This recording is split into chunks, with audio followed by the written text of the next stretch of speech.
A very good afternoon. I, Shimpi Bera from BAJMC, on behalf of the entire MERI fraternity, extend a warm welcome to MERI Dialogues 3.0, an intellectual confluence of profound discussions and insightful dialogues where minds meet to explore, discuss, and collaborate on pressing issues of our times. Today, we gather here to explore the realms of international affairs with some of the finest minds in the field. Our theme for today is India and Europe, opportunities and challenges. Before moving on to the formal start of the program, let us follow the traditional ceremony as a tribute to Ma Saraswati, the goddess of knowledge. To make this event a blessed one, we must invoke goddess of Saraswati by lighting the lamp of knowledge and wisdom along with Saraswati Vandana. May I now request all the dignitaries to proceed for the lamp lighting ceremony. Give a huge round of applause, please.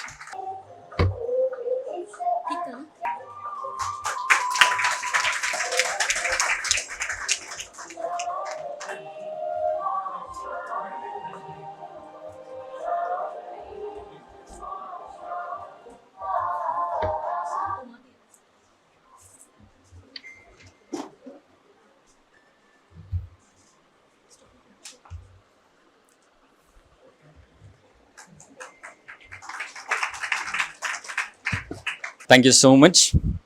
In order to be free, you have to be brave. Freedom and bravery, there's a reason we sing of them in our national anthem. It makes us proud, unifies us, reminds us of our heritage, promotes patriotism and gives us a sense of direction. As the national anthem is a symbol of unity and patriotism for every Indian, I invite everyone to rise in solidarity and sing along, honoring our nation's value and celebrating our collective spirit.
Ladies and gentlemen, we extend a heartfelt welcome to our esteemed guests. In a tradition with utmost warmth, we present a rose flower, symbolizing elegance and admiration.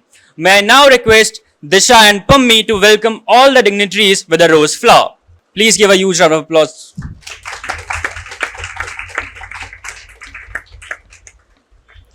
Keep the applauses going on, please. Do not stop.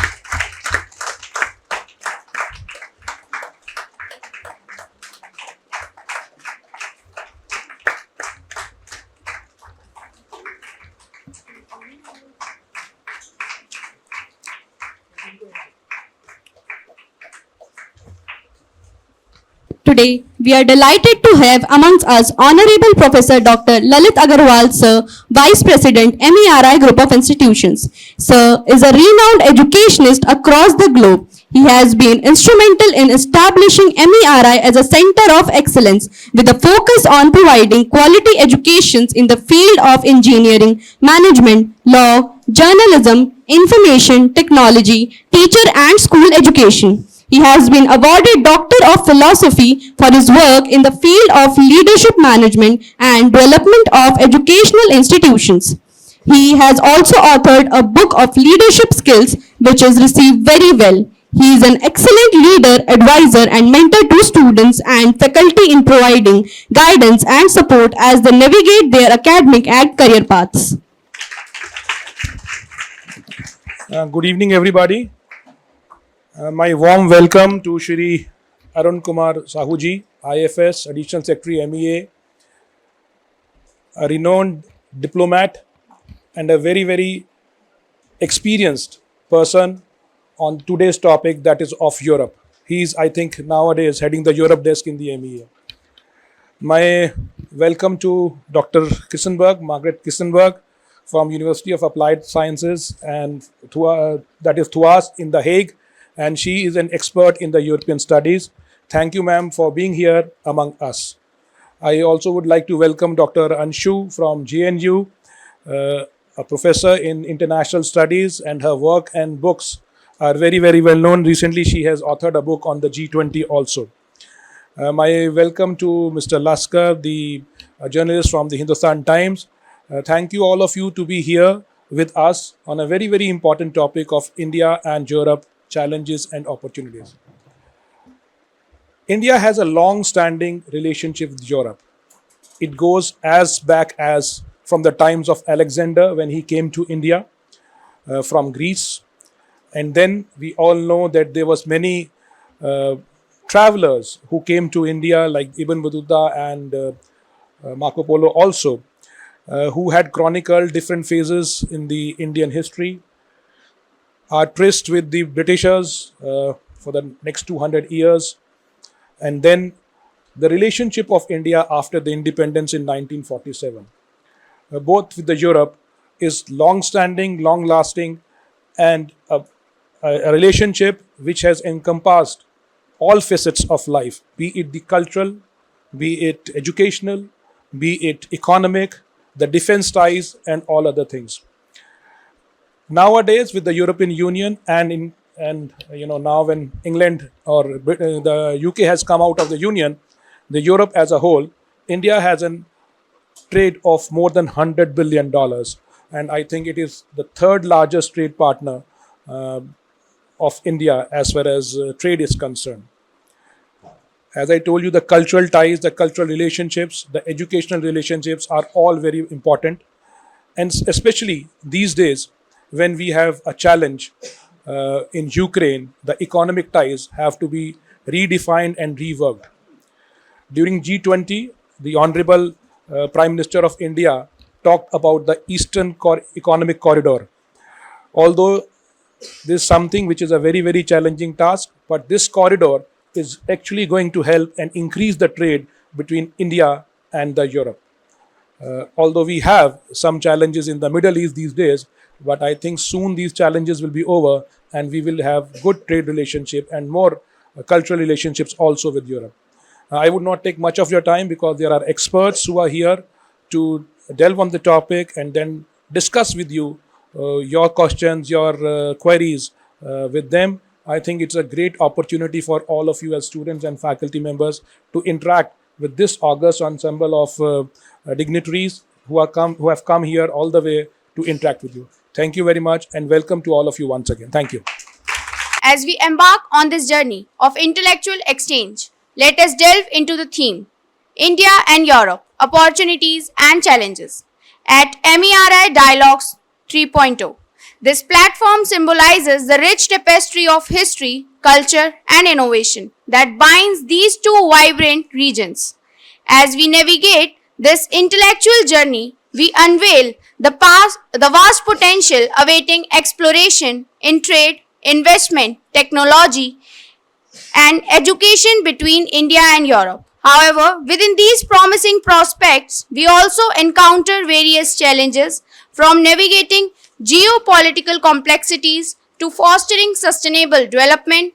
Through MERI Dialogues 3.0, our goal is to foster dialogues that transcends borders and barriers, fostering understanding and cooperation between India and Europe. Together, let us engage in a journey of exploration, collaboration, and shared prosperity, traversing the intricate landscape of opportunities and challenges that defines the relationship between India and Europe. Now it's time to know our esteemed panelist. We are honored to have with us respected Sri Arun Kumar Sahu sir. Sir joined the Indian Foreign Service in 1996. At present, he is Additional Secretary and Head of Central Europe Division in the Ministry of External Affairs. Earlier, he served as India's High Commissioner to Trinidad and Tobago with concurrent accreditation to Grenada, Commonwealth Dominica, and Montserrat from September 2019 July to 2022. As a diplomat, he worked in the Indian Embassy in Beijing twice, London, Tehran, and Ottawa. Previously, he worked at the Ministry of External Affairs as Joint Secretary, Development Partnership Administration, Deputy Director General, Indian Council for Cultural Relations, ICCR, Director North and Under Secretary, China. He was a board member of the US India Educational Foundation from 2014 to 2016 and of the Canada-India Centre for Excellence in Science, Technology, Trade and Policy at Carleton University, Ottawa, Canada from 2016 to 2019. May I now welcome Sir to address the audience. Please give a huge round of applause. Over to you, sir. Good afternoon. Thank you for giving me this opportunity. How would you like to do it? My giving you lecture and you are asking questions, or you asking questions and I giving you answer? It's up to you. Either way is fine. Let me start with a question. How many of you know how many countries are there in Europe?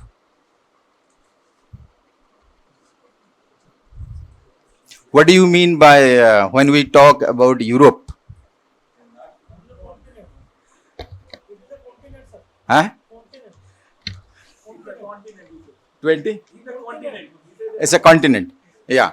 But, few years back, when we talk of Europe, we basically meant West Europe. All those powers who were part or who were really involved in, the wars and conflict. But over the last few years, I think has our own perception in the Ministry of External Affairs, the Government of India's perception of looking at Europe has changed. So we see Europe as not only as a continent, also we see it as one of the civilizational hub. Also we see all these small countries which are part of Europe. Some of these countries are actually as low population as 6 lakh, 5 lakh, 500,000 for your, so which are, in India, many of us say less than a parliamentary constituency in India. Now elections are going on. So, but we see them as individual unit and want to engage with each of them bilaterally and in a multilateral fora. So our approach today has changed not only from dealing with the West Europeans and only the bigger multilateral fora, but as we see Europe, now we look at bilateral mechanisms, we look at minilateral mechanisms, we look at multilateral mechanisms and the established Bretton Woods institutions. So that's the change in our perception. And in that, I think what are the main things that we are looking at is technology, trade. Mind you, I think you cannot, there is beyond a point, you cannot actually push your trade to Europe because it's a very asymmetrical market. We are a huge growing market, but European market is almost saturated. And the tax regime and all those things are almost pretty saturated. So you don't have, beyond a point, trade in goods has to be limited. But what we are looking at is investment into India. They have lots of money. They're rich countries. Per capita GDP is very high. If I see today what Europe is, for your reference, I can give you West Europe, the Nordic and Baltic, the Alpines, the Visegrad countries, and also the Mediterranean, Cyprus, Greece, and all those areas. So if you take that patch of land like that, I think what we were looking at is looking at technology. We are looking at trade to some extent, investment. And then you are looking at cooperation in the strategic sector, including defense. So over the years, we have actually found out that there are these small countries, some of these small countries have very unique strength. For example, to give you an example, there is a country called Estonia in the Baltic. There are 3 Baltic countries, Latvia, Estonia, and Lithuania. If you take Estonia, is the most digitized country in the world.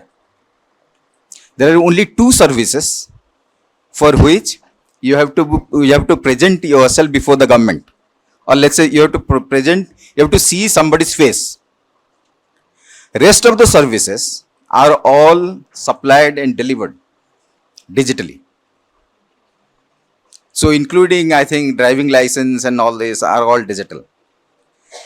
There is a method, there is also a very unique proposition of what is it called?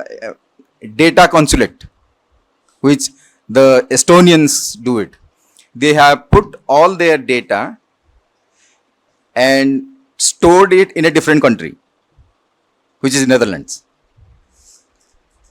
And in case there is something happens, some conflict or some war which happens, and their systems are attacked, their data is still protected in somebody else. So there are countries like Sweden, for example. Sweden is one of the countries which has, I think, more than 270 companies in India. And it's the first, all this Skoda and all that you see. These are Swedish companies. And, they are also supplier of various defense related equipments to the world. And for the first time, they do everything in Sweden. For the first time, they are opening a defense production unit in India. This is the first outside Sweden. So these are to sensitize you where we are. And then countries like Albania, in the Western Balkans. It's a beautiful country. Countries like, Bulgaria. So if you see every patch of Europe, we are looking at that thing. One of the main crux of our European engagement is also connectivity. So if you have observed in the last more than, I think, 8 months now, Prime Minister have visited Greece, and the Greek Prime Minister was in India in February. So 2 prime ministers, 2 state visits we had within 6 months. And it has never happened before. Indian Prime Minister actually visited Greece for the first time after 41 years. And Greek Prime Minister visited India after 16 years. But the main crux and we raised the relationship to a strategic partnership level. I don't know, I think I have to come again to explain to you what we mean by all these relationships. The words that you use in normal English makes different sense to a diplomat. A diplomat or IR theorist, those who are dealing with international relations, they have different jargons to express certain things. So when our bilateral relationships can be bilateral, strategic partnership, comprehensive strategic partnership, and there are different level of relationship. So for the first time, we have raised India-Greece relationship to a strategic partnership level, in which we are looking at not only connectivity, we are also looking at our engagement in the whole of Mediterranean. So India-Med relationships. So in the coming, I think, few months and years, you will keep on coming these words and phrases, India and Med, India-Mediterranean relationship. Similarly, we have India, Western Balkan, India, Visegrad, India, Nordic, Baltic. So we have India Nordic summit, which Prime Minister Modi has attended twice, and third one will be sometime this year. And then we have the India CII India Nordic Baltic Conclave to give push to the business and investment and technology, TTC. Technology, trade. These are the main issues. Uh, Before I end, I'll actually add one more, which is called mobility partnership, migration and mobility partnership, where we are. This is a new initiative for the last year and a half we have started, and we have now have mobility partnership with many of these European countries, including uh, Austria, Germany, UK, and then we have with Japan. We have something with Netherlands also, and then we are expanding those things. Now there are 4 countries with which we have still negotiations are going on. What is the idea of mobility and migration partnership? Is to curtail and prevent illegal migration from India to Europe, but at the same time facilitate uh, ways and means so that youngsters like you who are skilled, highly skilled, semi skilled can move freely between India and Europe for employment and for earning your living and then contributing back to the Indian economy. I think that is the new buzzword of which we call MMPA. Recently, if you have also, I think, followed, India also signed EFTA agreement, India EFTA free trade agreement. EFTA has only 4 countries: Switzerland, Norway, Iceland, and Liechtenstein. About Liechtenstein, if you are traveling in Europe, I don't know how many of you have traveled to Europe. If you drive on the road, you don't actually realize that you crossed Liechtenstein. That's a small country. But Liechtenstein has more industries than people. And the idea of EFTA is to bring in, as you must have read in newspapers, to bring in about 50 billion US dollar in the next 10 years, and then another 50 years in another 10 years, which will generate, hopefully, employment of 1 million and 1 million. I think I'll just give a snapshot of how we are looking at Europe, and I think I'll stop here unless you have any questions. Thank you very much for giving me this opportunity. Today, we have among us Honorable Professor Dr. Margaret Kirstenberg, Ma'am, the Hague University of Applied Sciences Senior Lecturer and Researcher, European Integration. Ma'am is a distinguished figure who is renowned for her insightful conferences on Schuman and his visionary ideas about European unification. Ma'am's expertise extends globally as she frequently shares her knowledge not only in the Netherlands but also abroad. She is co-editor of scientific journals and each year together with colleagues and students organizes the annual International Schuman Student Congress and essay competition on current European issues from Schumann's perspective.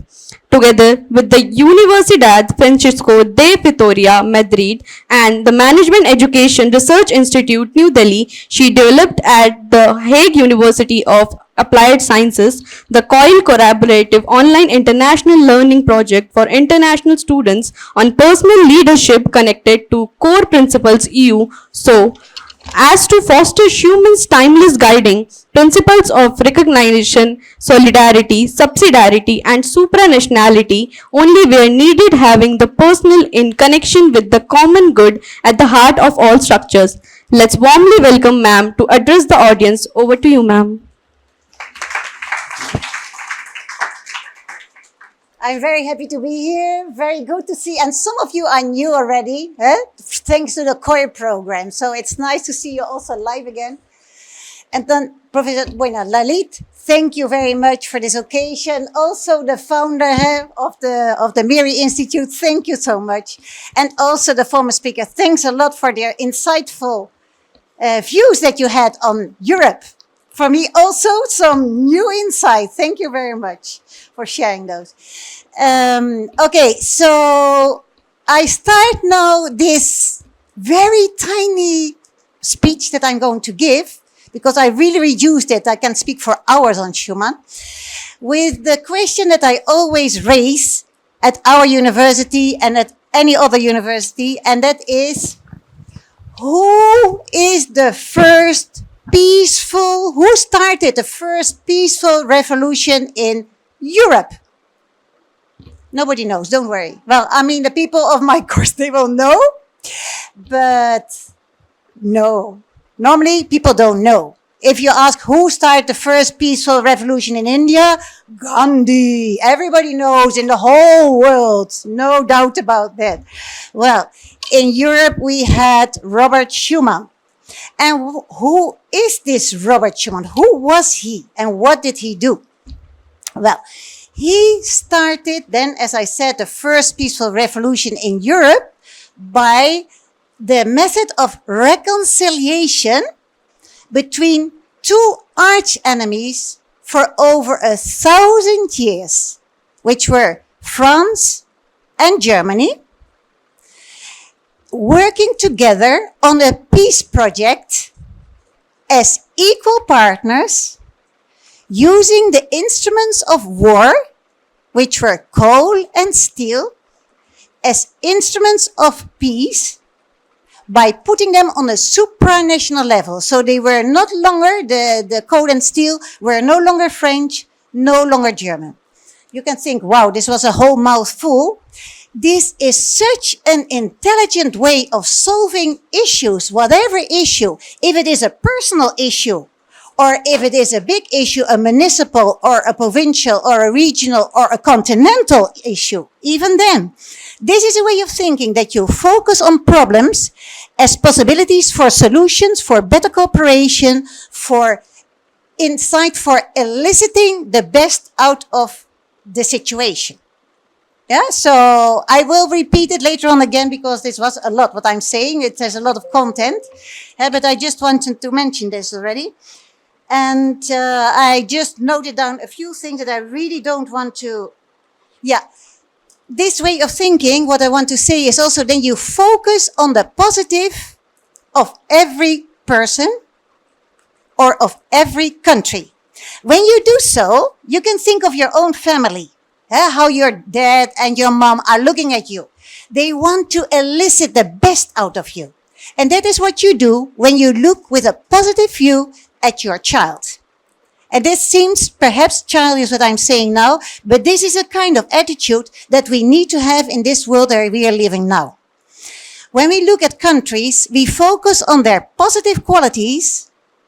A lot of the negative does not even come up. It disappears. Because once you feel that the other one wants the best for you, you also want to be good, to do well. And if there are things where you don't agree with each other, then you want to speak about it. So it opens up your mind for appreciative dialogue, it's called. So for dialogues. And this is exactly what we need. When you don't get along with someone else, then try to see where can we find each other. Be open-minded. And that is so much needed these days. Okay, now I just go on with the story of Schumann, because this is also what you want to hear. But having said that, I also want to say that we have never ever had such a long period of peace among the EU member states. At this moment, we have 27 EU member states. And there are several countries like Ukraine, Moldova, and other countries that are candidate member states. So one day, probably, they will be member states. We always had war. And especially because of this coal and steel between France and Germany. You think, what I just heard, they are small countries. We in Europe think they are huge countries. They are our biggest countries somehow. France and Germany, wow. They are they have a lot of power, very potential. So and the EU is unique in world history. There is no organization or institution, if you want to say, like the European Union. Because it is a union in which states surrender part of their sovereignty voluntarily to a European institution. Voluntarily handing over part of your sovereignty. This is quite something. And this is a way of thinking that can help us also very much when we speak about peace, how to solve the problems that we have these days. Also on world level, on global level. I will speak about it a little bit later on. But it is a different mindset. You think from a different mindset. Because what Schuman did, he spoke now, you spoke also a lot about economics. Everybody's speaking about economics. You know, the aim of economics is to serve the person. The person is not there to be served. Yeah, it's served by the economy. But the economy is not the aim in life. Life is not directed towards economy. Politics is meant to serve the person, to organize society, so that it will work well. You know? And politics is meant to give the guidelines for the economy. And this is precisely what is happening these days, that the economy many times is directing politics. And that's also why we get those frictions, those wars, small wars, big wars. Yeah? So it is good to have this insight, I think. So what is very much needed is a paradigm shift. We need to think from a different perspective, from the person's perspective, and then the person always connected to the common good. Because what is happening in the West, I don't want to speak about India in this case because I'm not that, of course, I lived here for 8 years, and I love India, and I know a little bit, but I know Europe better. Yeah? So I know that we have there this kind of problem that we are too individualistic. It is I, me, and myself. And this is fostered by the migration forces that are coming to Europe. Because the Europeans, they see people coming from everywhere and, hey, where is my country, my nationality, my culture? Populism is on the rise. It's becoming more and more extreme right, unfortunately. While solidarity should be the basis. Yes, because every person is equal worth. Yeah, another observation that Federica Mogherini, now it is Josep Borrell, who is you could say, the spokesman for foreign affairs of the European Union. She said, where is the Schuman these days? I think it would be great if there would be also like an Asian Schuman, an African Schuman, an American Schuman, you know? And history is made by people. Like if we think of Gandhi, we think of Schuman, we think of Mandela, but we also think of Hitler. It can also be the other way around. So please, when we try to be good people, to foster the qualities that are needed in a person, because Schuman was also, that's also why I connect personal leadership with core principles of European integration. He himself lived up to the virtues. He was an honest man. He had people that were very much against his ideas, politically speaking, but they always admire his honesty. He was an integer person, a humble person. What he did, what he thought, he did, and he spoke all on the same language. He wanted that his life was in according with the deeper, you can say, wish what God wanted from him. I have a PowerPoint. Yes, you can show perhaps because I want to, yeah. No, I want to say one more thing before we start the PowerPoint, and I go very quickly through it. What I just want to say with his mindset, I think you know this also, one of my first questions also always to the students is, first of all, why are you sitting here? Why are you following this course, you know? Yeah, I want to direct other people, personal leadership. I want to be the leader, others have to do what I say. Then you are at the wrong place. Or, this is personal leadership. You cannot lead others if you cannot lead yourself. First of all, you have to be able to lead yourself. And that means that you overcome your impatience, that you overcome your bad mood, that you overcome your irritation, that you overcome your stress, that you overcome all these things that are not positive. You will fall, but get up again. Fall, get up again. Fall, get up again. That is the human being, and that is the interior war, if you want to say it, that we need to fight in order to have peace in the world. We need to focus on the positive of every person to elicit the best. Then want to reconcile. And then, we'll go on. But what I wanted to say, then the second question was, what is the aim in life? Aim in life. Wow, you remember, some of you will remember the aim in life. Okay, nobody knows happiness, but what is happiness? Bin Laden also wanted happiness. Look what he did. How many people he killed. We don't want that. We don't want it. Happiness, and then nobody knows what happiness is. What is happiness? To do whatever you like. No, of course not. Because if you do whatever you like, the other cannot do whatever he or she likes. So there's always a boundary. To travel wherever you want. To be healthy. I know so many people that are sick and that are happy. Because happiness, everybody wants to be. What is happiness? Okay, happiness is to try to become the person you're meant to be. Next question. Counts for everyone. How do I know who I am meant to be? What qualities do you want to see in another person? And then you get to, I want the person to be nice, to be kind, to be honest, to be hardworking, to be trustful, to be, all those good qualities. Okay, so that other person is me. I myself, I'm the other person for the other person. So we have to work on those qualities. And the same happens with the countries. This is so, because countries are people, that is the connection, precisely. Okay, so now, then you see, I asked the students, this time, this was another form then of a class. I had 29 students from all over the world, from Australia, Africa, Asia, Europe, United States, everywhere. I wrote down all the qualities that they wanted to see in another person, 29 qualities. Different qualities, every time more difficult to find. Humility was the very last one that someone still could invent, while humility is at the foundation. If you're not humble, all the other things are infected somehow. So humility is the truth, not to pretend to be someone that you're not. So everybody wanted to have all those 29 qualities. I said, this is interesting. You're from all over the world. Everybody wants to see the same qualities. And that is what you can call the natural law that is engraved in the soul of every person. And that is the basis on which we can build peace.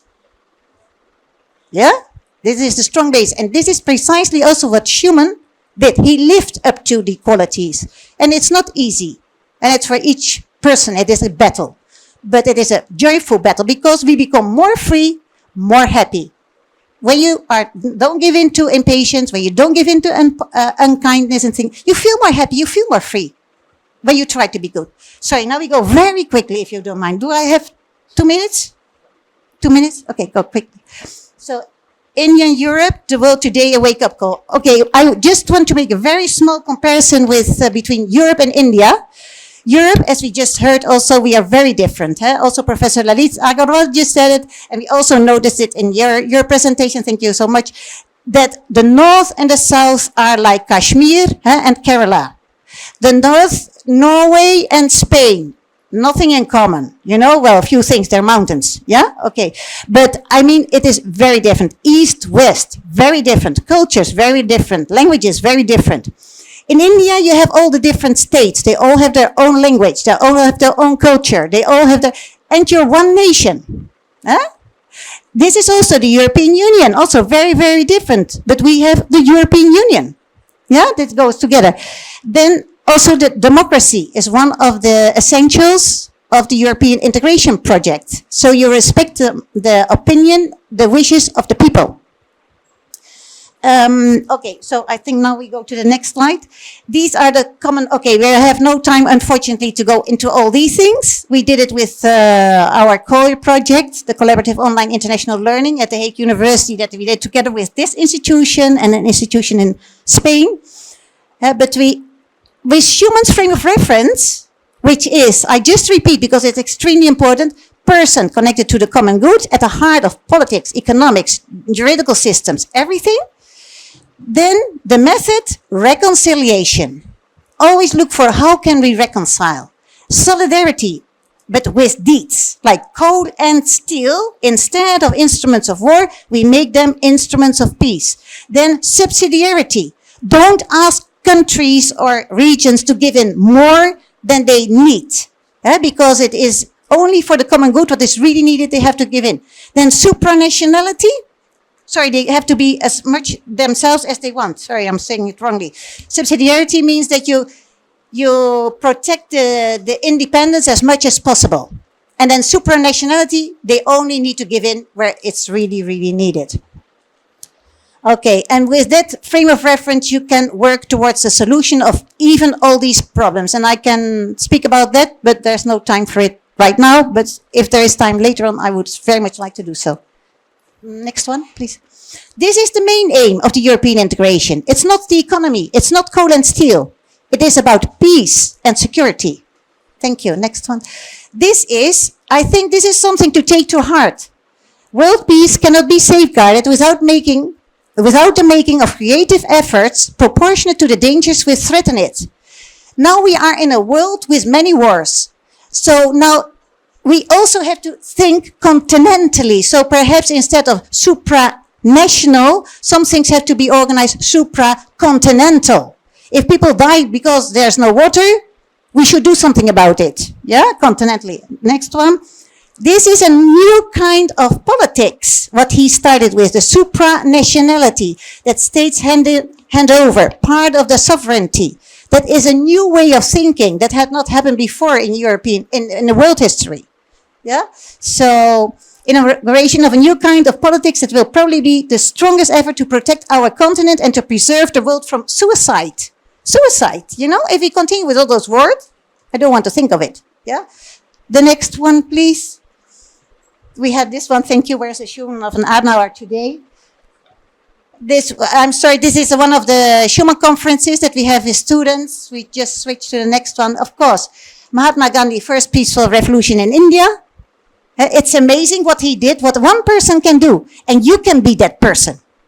This is what I want to say. Schumann, first peaceful revolution in Europe. Right? Next. This is a story. I won't tell all this story because there's no time for it. This was something, Schumann, he lost his mom. He got really very sad. I thought perhaps I have the vocation of a priest. Then somebody said, no, the saints of the future will be saints in suit. Just lay people like you, me, everybody. Okay, just go ahead, please, for the next one. Just want to mention this one, the former. After the First World War, Schumann also changed nationality. Because of this Alsace-Lorraine, it was first German, and then it became French again. So he was born a German, he became French. I will stop, I know it's there. Perhaps what is needed is a paradigm shift then. That is what I want to say. We need to think from a different perspective and look from a different perspective at the world today.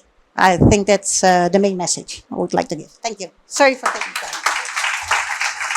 It is our privilege and honor to extend a heartfelt gratitude to our distinguished guests. So with this, I would like to invite Secretary General, Unity International and former diplomat, Mr. Rajesh Mehta, sir, to felicitate Honorable Professor Dr. Margaret Kritzenberg, ma'am, Senior Lecturer and Researcher, European Integration, the Hague University of Applied Sciences.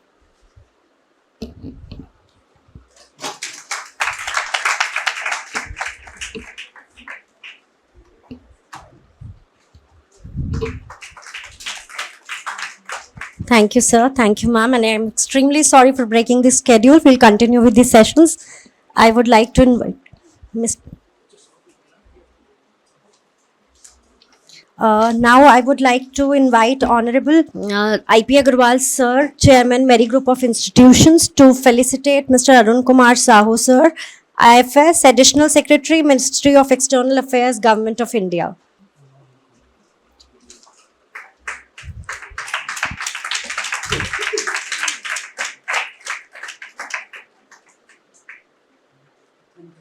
Thank you so much, sir.